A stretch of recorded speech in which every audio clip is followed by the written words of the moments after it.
Apollo 11, man's first landing on the moon. There was no objective more important to science than the collection and return of samples from the lunar surface.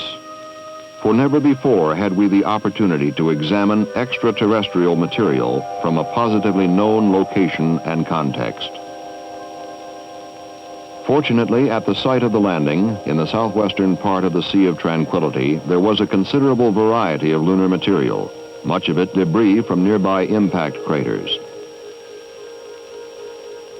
First, contingency samples were chosen and collected rapidly. Later, as operations continued smoothly, samples were chosen and collected more deliberately. Within 5 days after the samples were picked up from the lunar surface, where they had lain for millions of years, they were delivered to the Lunar Receiving Laboratory at the Manned Spacecraft Center, Houston, Texas. The importance of the event was underscored by the presence of top NASA officials. The containers were opened inside special vacuum chambers and nitrogen-filled cabinets where decontamination took place. Samples were examined, described, photographed, and weighed. They were then prepared for preliminary physical and chemical analysis. Meanwhile, a number of Earth organisms were exposed to lunar material to assure that there were no pathological hazards. Among the organisms were plants, such as conifer seedlings, and tobacco tissue cultures. Invertebrate animals, such as insects, shrimp, and the almost microscopic paramecia, and vertebrate animals, such as the Japanese quail, and germ-free mice. In an intensive series of biological tests over a number of weeks, there were no indications of pathological effects among any of the organisms. As preliminary investigations continued under the direction of scientists from academic institutions and government agencies, it became apparent that 4 general types of lunar materials had been collected. There was the lunar soil itself, composed of a variety of glasses mixed with crystal and angular rock fragments.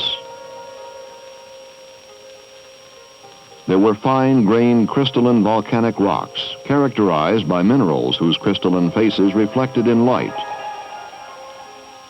and by bubbles, or vesicles, which formed when the rocks were molten.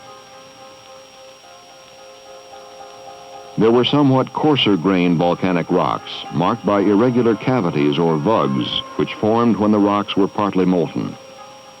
Common to both types of volcanic rocks were the whitish mineral, which is known as plagioclase feldspar,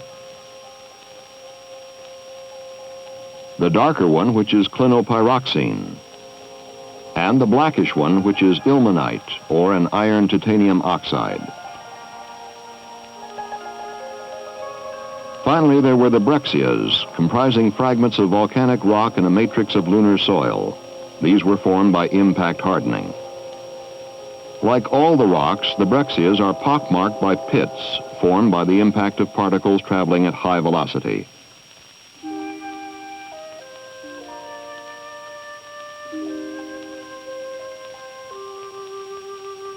In preliminary studies of the lunar samples in the Lunar Receiving Laboratory, there were several significant findings.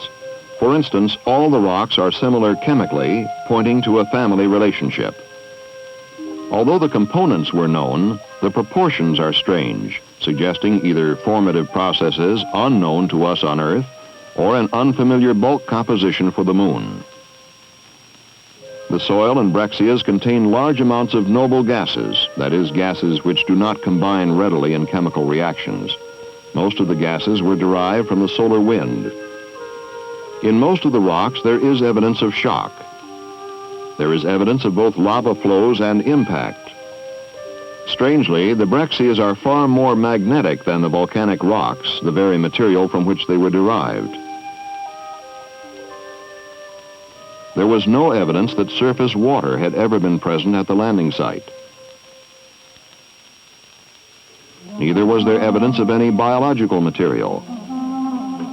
Perhaps the most interesting discovery was that the volcanic rocks are at least 3 billion years of age. dating back as far, perhaps further, than the oldest rocks ever discovered on Earth. It would seem that if the lunar samples of the Apollo 11 landing do not themselves take us back to the origin of the moon, then certainly rocks from other regions will. While the preliminary investigations produced new discoveries, they also led to a more intelligent distribution of the lunar material to the international team of 142 scientists who will conduct detailed investigations. Among those present when the first samples were distributed were Dr. Daniel Anderson, Lunar Receiving Laboratory Curator, Manned Spacecraft Center, and Dr. Paul Gast, Columbia University, Dr. Stuart Agrell, Cambridge University in England, Dr. Kurt Frederickson, Smithsonian Institution, Dr. Dieter Heyman, Rice University. These scientists are studying in detail such things as formative processes, physical properties, bulk chemistry, and the relative abundances of elements in primordial matter. Even as their work proceeded through the initial stages, Apollo 12 returned more lunar rocks to Earth. The 12 samples, while handled in much the same way as the 11 samples, received much more detailed photographic coverage and analysis.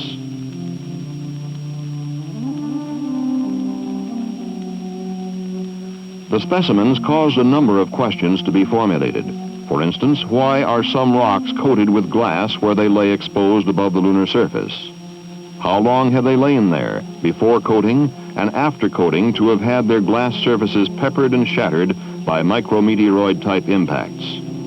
What processes have formed the rocks? What relationship do the processes that formed this tiny spherule of lunar dust bear to the processes that form the moon and the solar system? What is the structure and evolution of the lunar surface? Are we looking at a continually evolving surface or a primitive terrain coated with dust? How does this compare with the history of Earth? As we examine the surface of the Earth, we can read the events of the last million years with relative clarity of detail. As we move further back in time, the detail blurs until the signs before about 3.5 billion years ago are totally obliterated.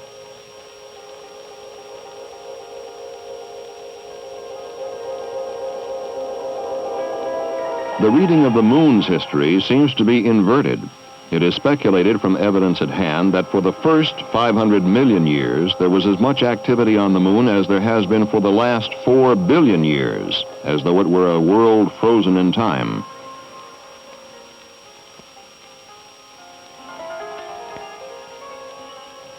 Generally, the rocks collected by the Apollo 12 crew at Oceanus Procellarum are somewhat younger than those collected by Apollo 11 at the Sea of Tranquility, about 3.3 billion years versus about 3.6 billion.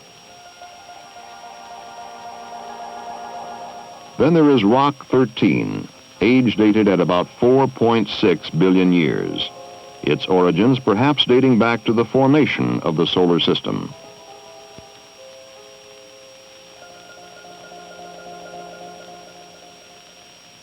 We are now seeing the moon at many levels of detail, and what we are seeing is extending our scientific and philosophical base in a major way.